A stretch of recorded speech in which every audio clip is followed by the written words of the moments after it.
The muffled clang of the school bell barely faded before the chatter started up again, sharp and careless, bouncing off the chipped walls.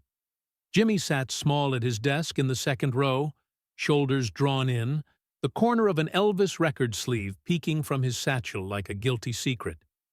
He kept it hidden. Last time he'd tried to bring it out, the laughter had been so loud it drowned out the teacher's voice. That morning smelled of pencil shavings and chalk dust, the kind of air that made the minutes drag.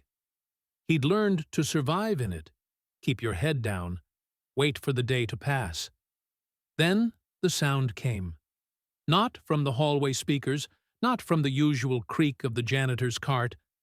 This was heavier, alive, the slow, steady growl of an engine just outside. A moment later, the door handle turned. No teacher, no principal. A figure stepped in, carrying the kind of presence that bent the air in the room. The hum of conversation cut off mid-sentence. Every eye followed him, but he was looking for someone in particular. Jimmy felt it before he understood it. The way your chest tightens when something is about to change, and you don't yet know if it's salvation or trouble. And then the man's gaze found him. Let us know where you're watching from, and we hope you enjoy the story. The classroom was loud until the door opened. The noise stopped, not because the teacher asked for silence, but because the figure in the doorway didn't belong. He wasn't dressed like a teacher or a parent called in for a meeting. Denim jacket with the collar turned up, pressed slacks, and that stance. Feet set like he'd been standing on a stage his whole life. His hair was a little too perfect for a man walking into a small-town school on a Tuesday morning in 1966. The spring air from the hall slipped in behind him, carrying the faint scent of gasoline from an idling engine outside. Somewhere far down the corridor, a speaker crackled to life, and the opening guitar lick of Don't Be Cruel came through the tinny hallway radio. The kind of sound you could almost feel on your teeth. It was enough to make two boys in the back exchange glances. They knew this wasn't ordinary. Jimmy felt it before he understood it. The air seemed heavier, every sound sharper. The stranger's eyes moved across the room, not scanning like a visitor would, but looking, finding something. Then they stopped on him. Jimmy had learned to keep his shoulders small, his eyes down. The teasing worked better that way. It passed over you faster. But this man's gaze didn't pass over. He stepped into the room, one hand hooked into his jacket pocket, the other swinging loose. The hallway music cut out mid-line, leaving the sudden vacuum of silence in its place. The man didn't introduce himself, didn't even look at the teacher. He walked straight to Jimmy's desk. Every step seemed measured, like he was marking time only he could hear. Jimmy's hands were on the desk, fingers knotted together, but the stranger rested one hand on the edge and leaned down just slightly. "You're not alone," he said quietly, his voice low enough that the others might think they imagined it. "He wants you to be yourself." The words didn't make sense right away, but the weight behind them did. Something in the man's eyes, not pity, not the polite concern adults put on when they think a kid is in trouble. Something fierce was there. Jimmy could smell the faint trace of aftershave and, beneath it, a hint of engine oil, as though he'd come here straight from the road. Jimmy didn't move at first, but the man gave the smallest nod, a barely there gesture that said, "I see you." No lecture. No, "Be kind, children." Just that connection, held for a breath longer than seemed possible. The man straightened, gave the teacher a brief nod, and turned toward the hallway again. His boots made a slow rhythm on the linoleum, and just before he disappeared from view, the radio in the corridor snapped back on for half a verse before fading out again. The sound was so abrupt it felt staged, though Jimmy knew it wasn't. For a few seconds after the door closed, the class stayed frozen. Even the ones who usually laughed first were still watching Jimmy, not quite knowing what they were looking for. He realized he'd sat up straighter without meaning to, his shoulders drawn back, his chin lifted slightly. It felt unnatural and right at the same time. In the corner of his vision, the lens of the school's new camera glinted. Someone in the office must have switched it on when the stranger arrived. Somewhere, a strip of film was catching the image of a boy in a small desk, no longer folding himself in half to fit the room. Out in the parking lot, the low, steady thrum of an idling engine carried through the window. Jimmy didn't turn to look. He didn't need to. He knew whoever that was hadn't come here by accident, and though no one had said his name, Jimmy felt a strange certainty. This was connected to the music, to the voice that filled his evenings from the radio in his small bedroom. The man hadn't smiled. He hadn't shaken his hand. But every part of his posture, from the set of his jaw to the tilt of his head, had spoken the same thing. I'm here for you. Jimmy sat with that thought, the chalk dust in the air catching the sunlight like tiny sparks. The lesson started again, words from the front of the room drifting past without landing. All he could hear was the echo of that low voice, quiet but unshakable. He didn't know it yet, but something had shifted. The first strike had landed, and the light was already coming in through the crack it left behind. The house smelled faintly of fried cornmeal and soap when Jimmy stepped inside. Afternoon sunlight came through the kitchen window in a long, angled beam, touching the dust motes that hung lazily in the air. He kept his shoes on. Habit from days when leaving them at the door only meant someone might accidentally toss them outside. His room was small, barely enough space for the narrow bed, a dresser, and the wooden desk his uncle had built. On top of the desk sat the radio, a worn Philco with a crack in the plastic dial. It was already on, the faint hiss of static holding the air between songs. Then, as if timed for his return, a familiar baritone came through, steady, warm, and unhurried. Hold that hand, boy. Hold it tight. This world's got a way of making you think you're smaller than you are. Don't let it. The voice wasn't a performance. It was a recording from some fan message broadcast. Maybe Memphis, maybe Nashville, he couldn't tell. The words settled into the room the way evening settles on a quiet street, filling corners without rushing. Jimmy stood still, listening, feeling the vibration of the speaker through the thin wood of the desk. The door creaked open.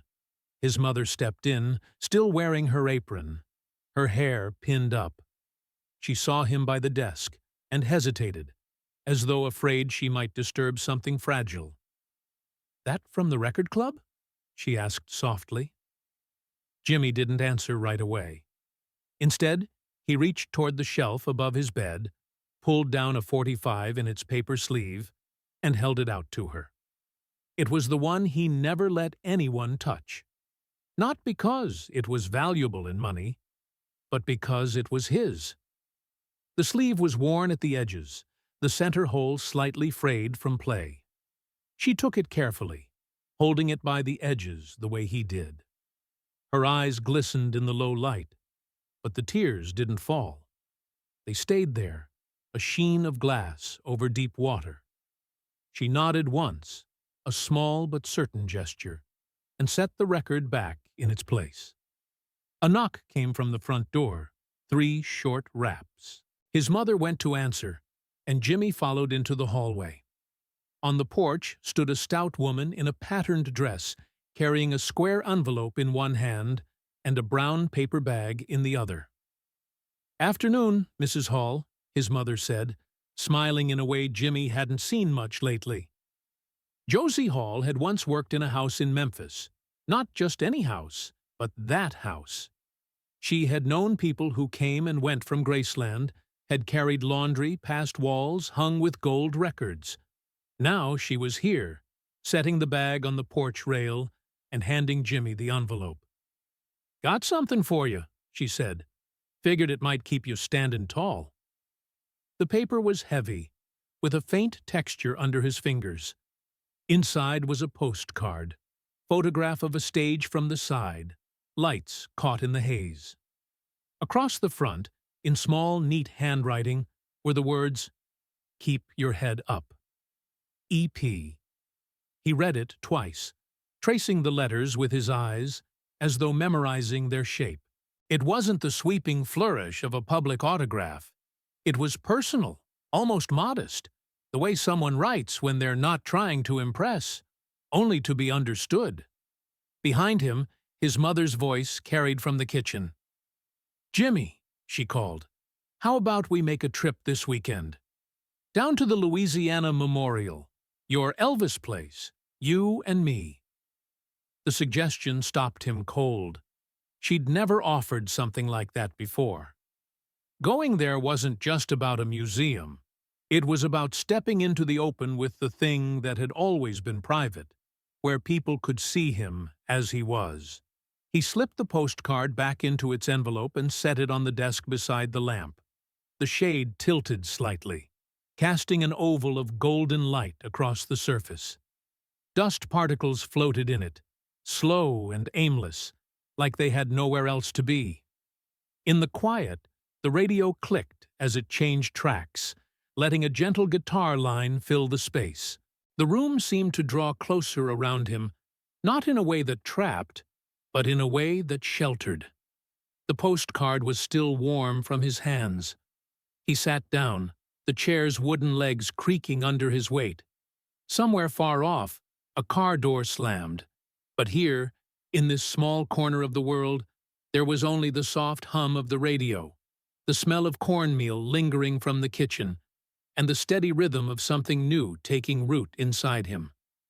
The seed was small, but it was there. The old '64 Chevrolet coughed once before the engine settled into its rough idle. Jimmy sat in the passenger seat, knees pressed together, his hands gripping the faded seatbelt that didn't quite retract anymore. The morning air was cool, but the vinyl under him was already warming under the sun. His mother drove with both hands on the wheel, eyes fixed on the two-lane road ahead.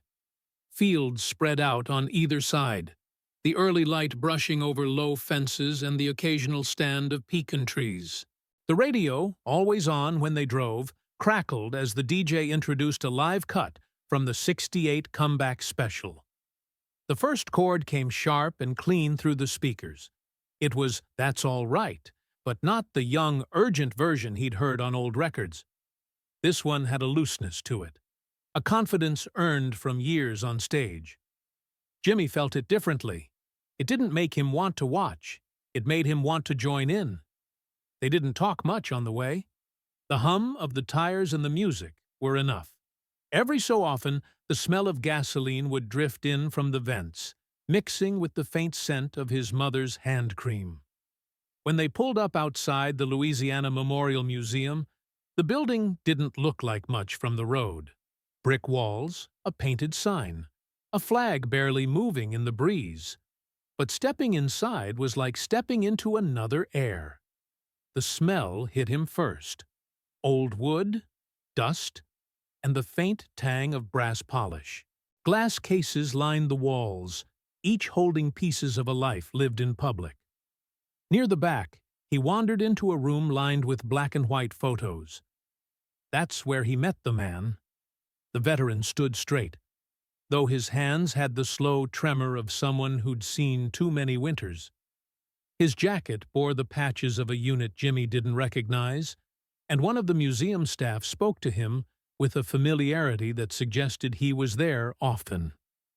"You like the music?" the man asked, nodding toward the speakers in the corner playing a soft gospel track. Jimmy nodded. "Yes, sir." The man's eyes softened, and his voice dropped into something quieter. Back in the hospital, after the war, they had a little radio down the hall. Couldn't sleep some nights, but then I'd hear him sing, just a few words carrying over the floor, and it was like the walls let in air again. His throat worked around the words, and for a moment he seemed somewhere else entirely. Jimmy didn't know what to say, but he didn't need to. They stood there in the small room, listening together until the track faded out. In another part of the museum, a local radio host was setting up for a segment. He was a tall man in a light blazer, balancing a microphone between his fingers as if it were something delicate. Jimmy's mother spoke to him briefly, and the next thing Jimmy knew, the man was looking at him with a smile that felt like an invitation.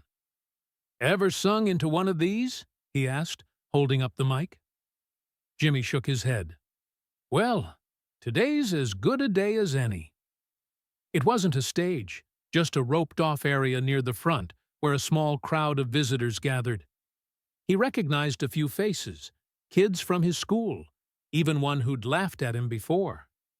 The mic felt heavier than he expected, the cable pulling slightly against his grip. He took a breath, eyes darting to the radio host, who gave a small nod, and then, softly but steady, he sang the first line of "That's All Right." The room didn't move. The air seemed to settle, as if the sound had drawn it into stillness. He could feel every rise and fall in his own voice, the vibration against his palms where he held the mic. When he stopped, the silence stayed for one beat too long. Then came the clapping.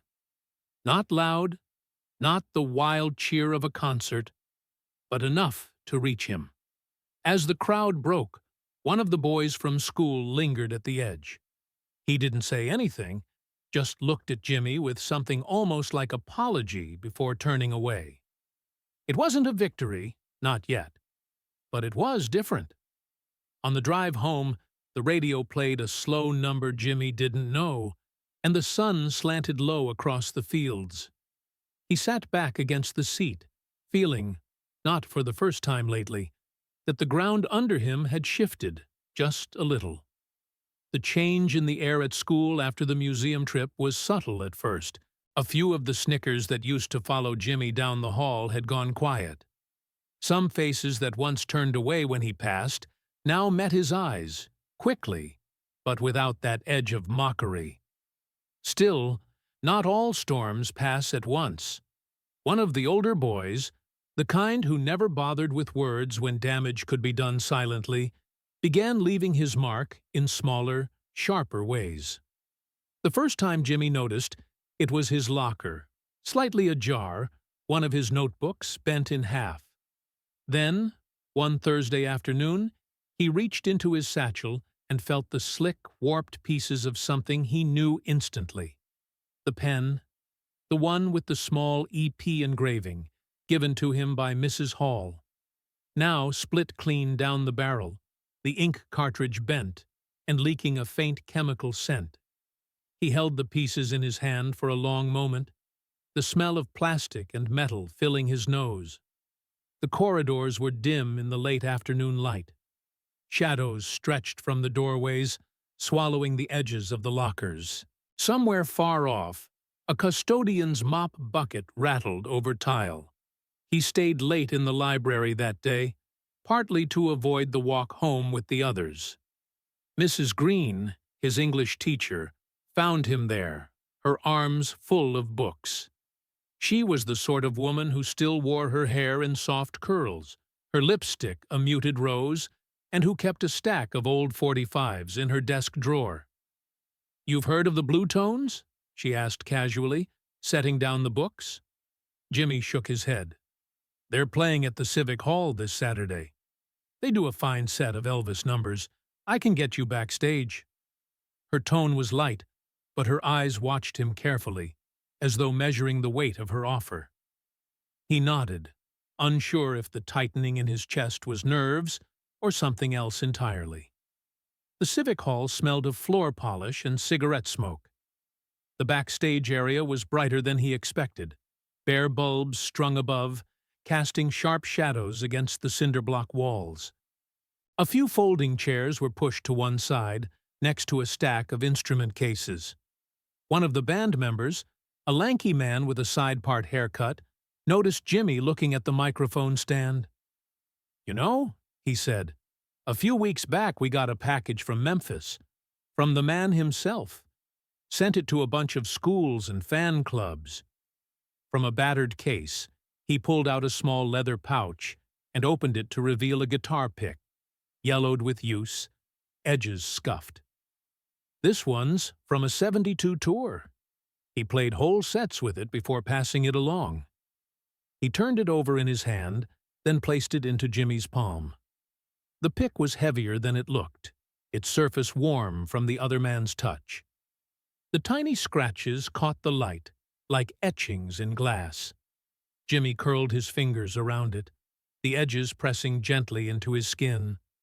The broken pen from earlier that week still sat in his desk drawer at home, a reminder of how easily things could be taken.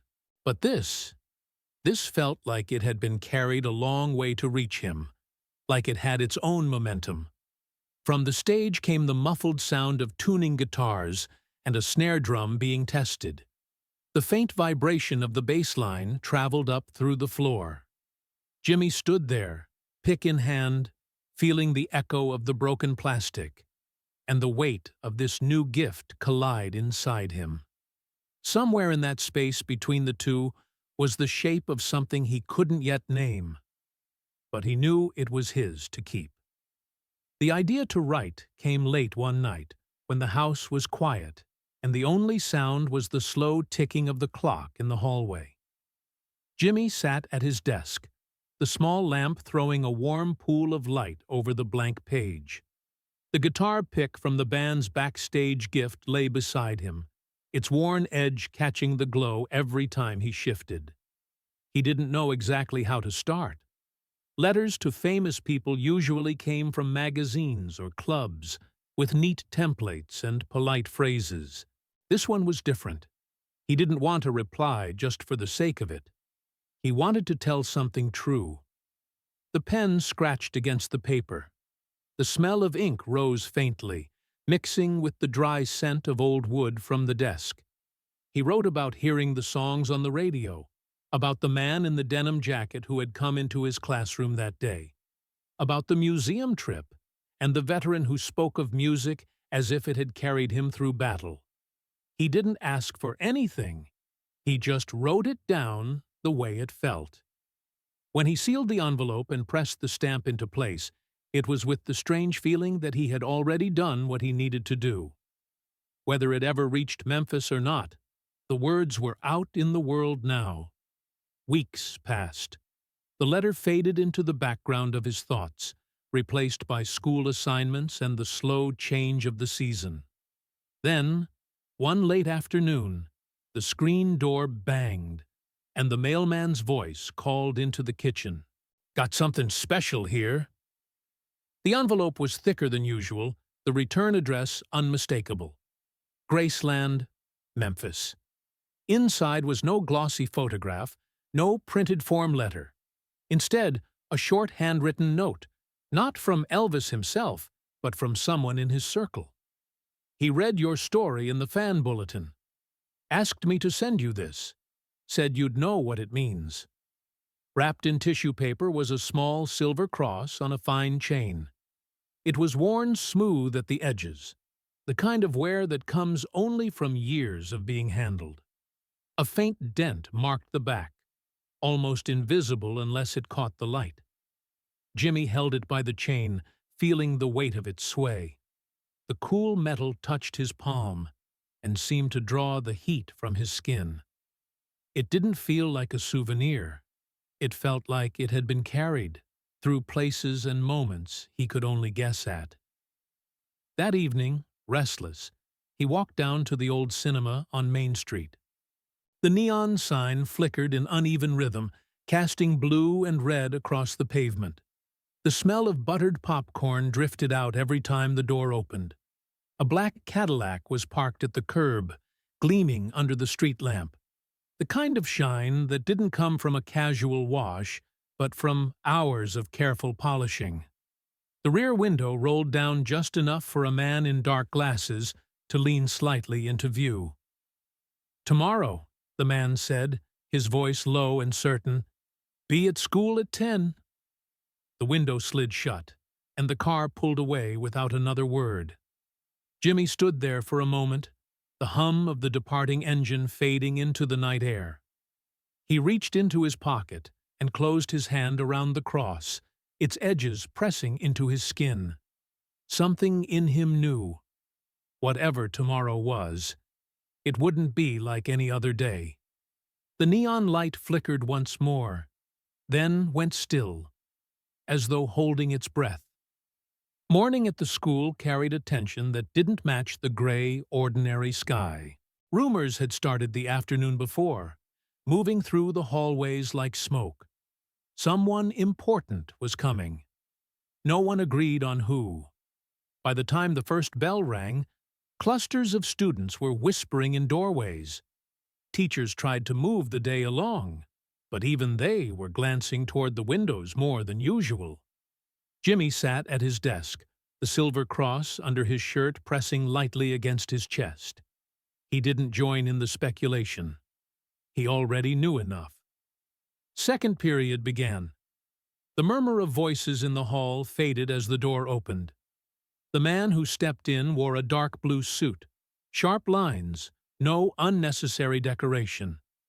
His hair was combed back with a precision that caught the light, and there was a steadiness in his stride that seemed to clear a path without asking. It was Elvis. Not the glare of stage lights Elvis, not the flashbulb smile from magazine covers. This was a quieter presence, but it filled the room completely. Two men in plain suits lingered near the doorway, a box tucked under one of their arms. He didn't stop at the teacher's desk. He didn't start with the class. He walked straight to where Jimmy sat, the sound of his shoes deliberate against the floor. Resting one hand on the desk, he looked at Jimmy for a moment before speaking. "I hear you're not afraid to be yourself," he said, voice even and warm. "That's a rare thing." The words didn't linger in the air. They settled in as if they'd been meant for this exact place, this exact second. Turning toward the front, he asked the teacher's permission with a small tilt of his head. She stepped back without a word. Elvis faced the room, his hands loose at his sides.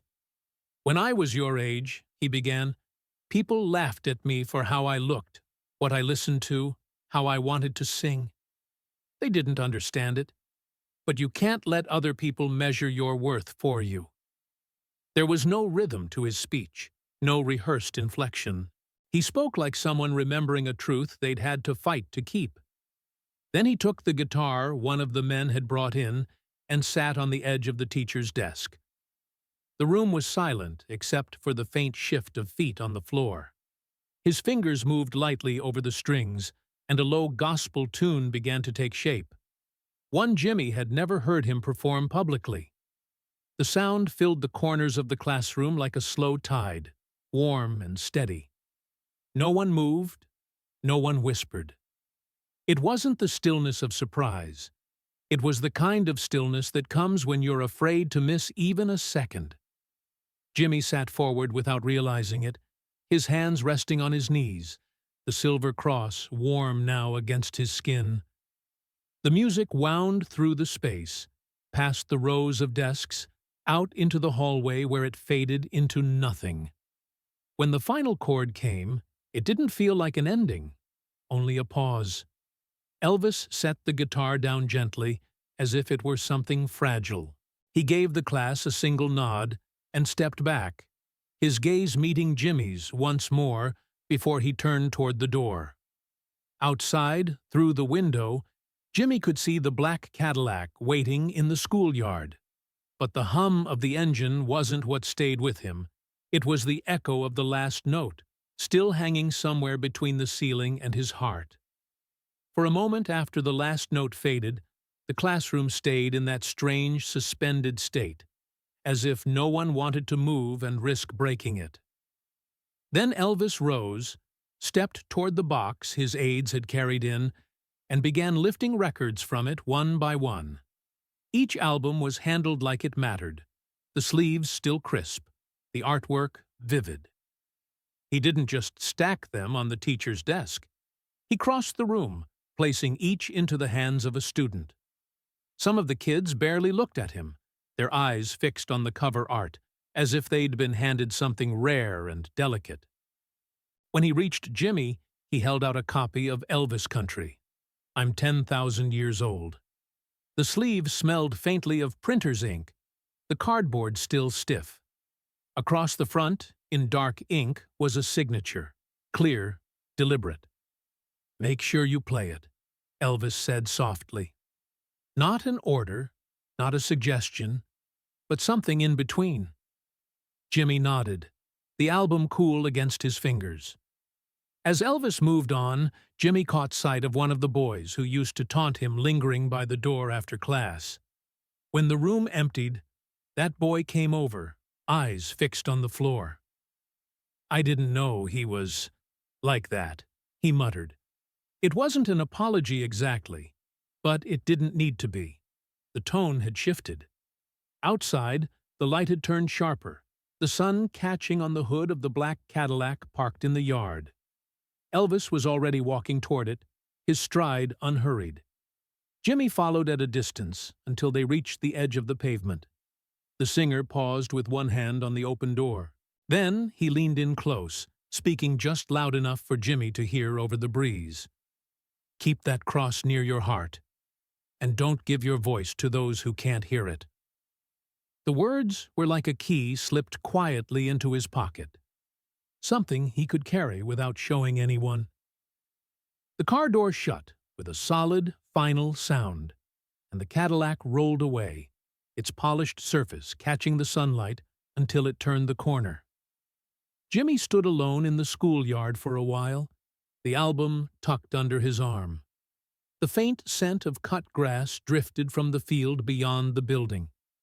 In the distance, the shouts of younger children at recess carried on the wind. But where he stood, it was still. The kind of stillness that feels like the air is holding you in place. He didn't rush to join the others inside. He wanted the quiet. He wanted to let the moment sink into his bones before the noise of the day could wash it away. The weeks that followed moved differently.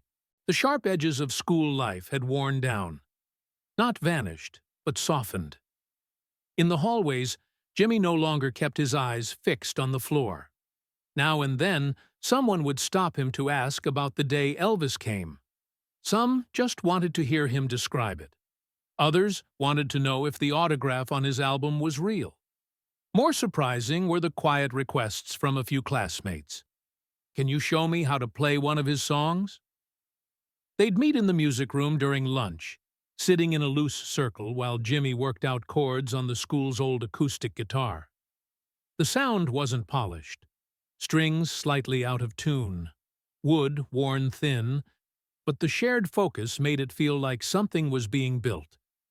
The idea for a small performance came naturally, though no one called it a concert. Just a few songs at the end of assembly, something simple. Jimmy didn't think much of it until one afternoon. The radio in the corner of the music room crackled to life between stations. The announcer's voice was flat, reading from a prepared sheet. We regret to inform fans that the remaining dates of the tour have been cancelled due to illness. The words seemed to pull the air from the room. The guitar slid to a stop under his hands.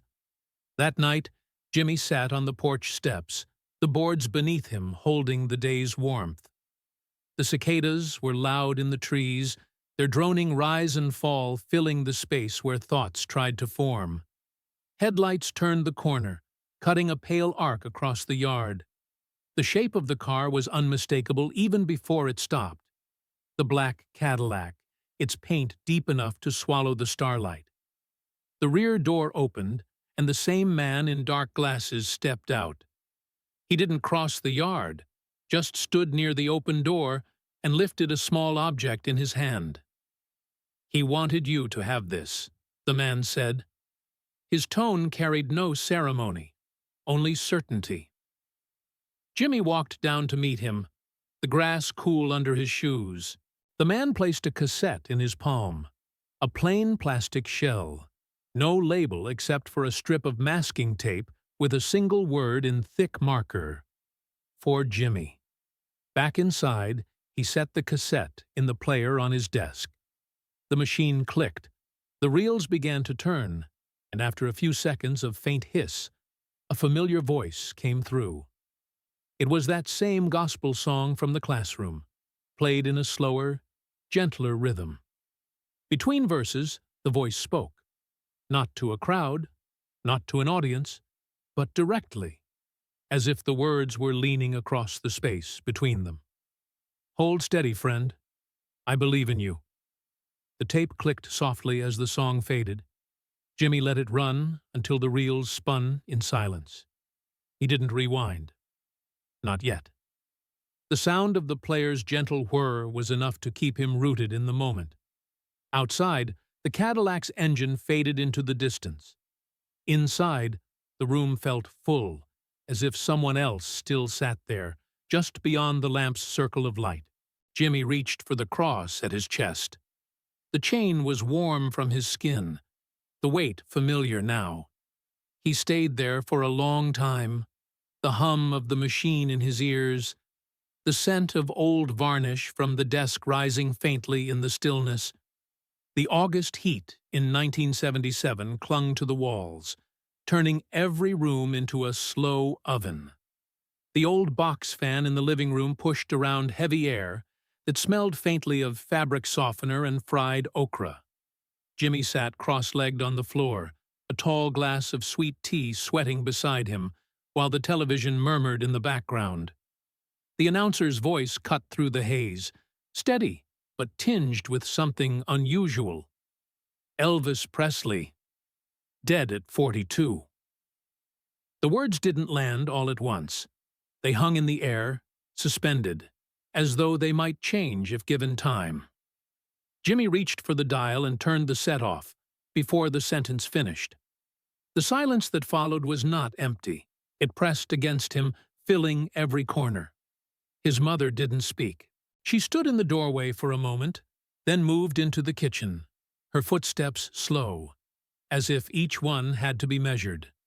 That night, after the cicadas had started their uneven chorus outside, Jimmy went to his room and pulled the wooden chest from under his bed. The lid creaked as it opened, releasing a dry, stored-up scent of old paper and dust. Inside lay the cross, the cassette, and the signed album, each in its place. He added nothing, just closed the lid again, and slid the box back into the shadows. Then he left the house without a word. The school auditorium was dark, except for the faint streetlight glow slipping in through high windows. The upright piano near the stage was unlocked, its keys cool under his fingers. He pressed one, then another, letting the notes find their own slow shape. The gospel tune came to him unforced. The melody rose into the still air, wrapping itself around the wooden beams above. Before long, footsteps sounded at the back, soft and hesitant.